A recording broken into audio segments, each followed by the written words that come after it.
tá, gente?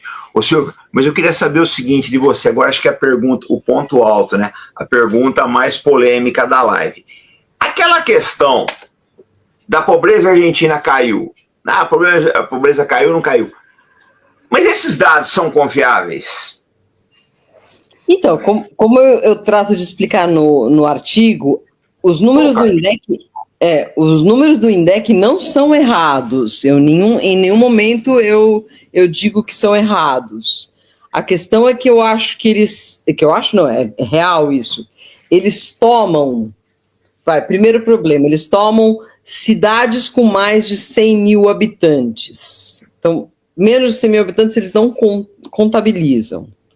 Isso é um problema porque a gente sabe que Buenos Aires, aqui na região metropolitana de Buenos Aires, moram 16 milhões de pessoas.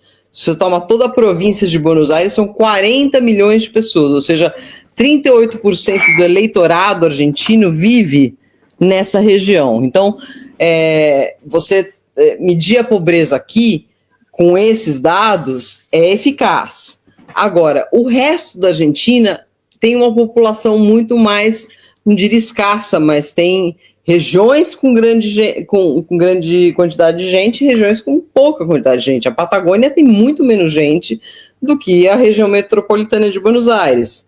Aí você tem alguns bolsões, Córdoba, Rosário, o norte da Argentina, Misiones, onde vivem os imigrantes. Aí tem muita gente, de fato, e tem muitas cidades com mais de 100 mil habitantes. E ao redor de 100 mil habitantes. Então, os números da pobreza tomam cidades de 100 mil habitantes.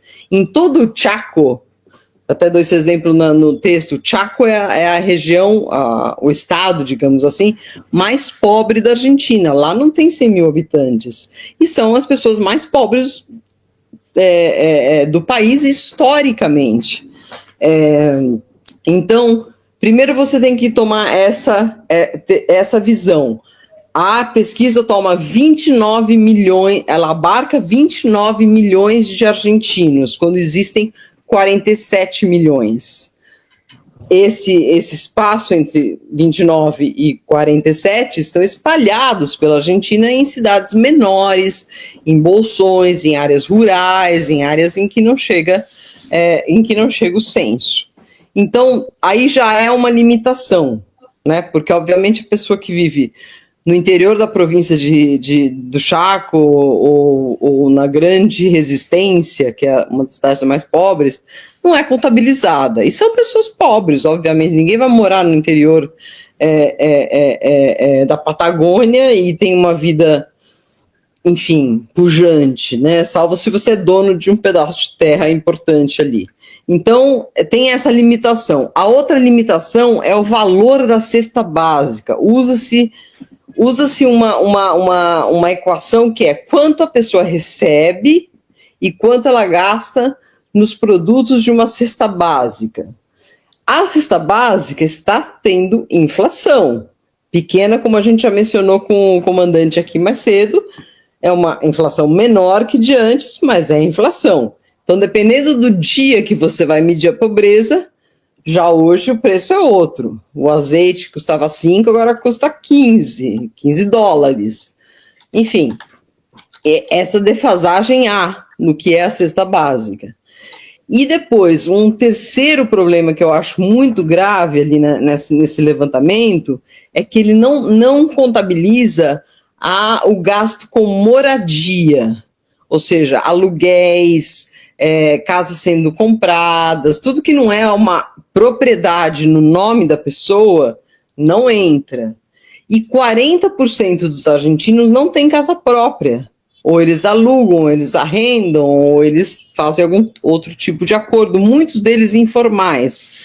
Então, por conta desses 3 motivos apenas, né, vou ficar só neles, eu acho que é uma contabilidade frouxa, não é completa, pelo menos, né? E eu ouço muito o Observatório da Pobreza Argentina da Universidade Católica Argentina, porque houve uma época, por exemplo, que o INDEC mentia, né? O INDEC, sob a Cristina Kirchner, tinha dados que eram absolutamente delirantes, porque por uma questão de razão de Estado, né? Não havia inflação, não havia... Enfim, o INDEC ficou sob intervenção durante a época kirchnerista. Então, você não acreditava no INDEC. Então, quando você queria saber de pobreza, você ia à Universidade Católica Argentina, que tem um observatório de pobreza muito, muito sério. Eles visitam as casas, fazem um levantamento anual, mensal, desglosado, de maneira bastante compreensível. Então, eu prefiro seguir os dados do Observatório Social da Pobreza da Universidade Católica Argentina. Eles ainda fazem um levantamento mais sério. Eles dizem que a pobreza está em 41%.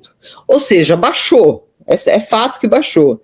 Era de 52, foi para 41, baixou 10 pontos, 11 pontos.